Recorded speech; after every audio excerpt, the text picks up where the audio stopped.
तो आज आपको इंजन के कुछ पार्ट्स के नाम बताएंगे तो ये है जी बैटरी, ये है जी टर्मिनल, ये है जी रेडिएटर, ये है जी डिस्ट्रीब्यूटर, ये है जी कार्बोरेटर, ये है जी वाइपर पानी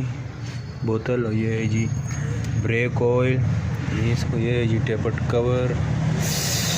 और ये है जी सल्फ, और ये है जी पेट्रोल फिल्टर, और ये पेट्रोल पाइप, और ये है जी इग्निशन कॉइल, ये है जी रजिस्टर, ये है जी फ्यूज़ बॉक्स लोकेशन, और ये है कूलेंट बोतल लोकेशन, ये इस पे लिखा भी है कूलेंट, और ये है रेडिएटर, और ये है ये जी एग्जॉस्ट इसका,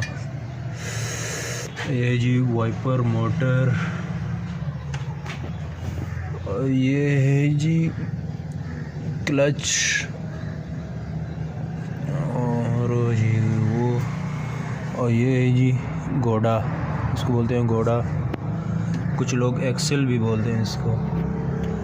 और ये पूरा है जी गियर बॉक्स, ये है ये इंजन, और ये है जी जनरेटर, ये जी जनरेटर, और ये है जी डिस्ट्रीब्यूटर, और ये है जी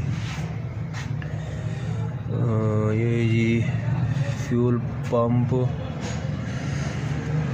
और ये है जी हीटर के पाइप,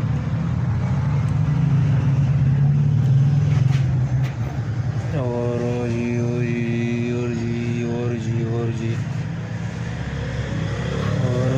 ये है जी शाख, ये जो लगे हैं जी शाख।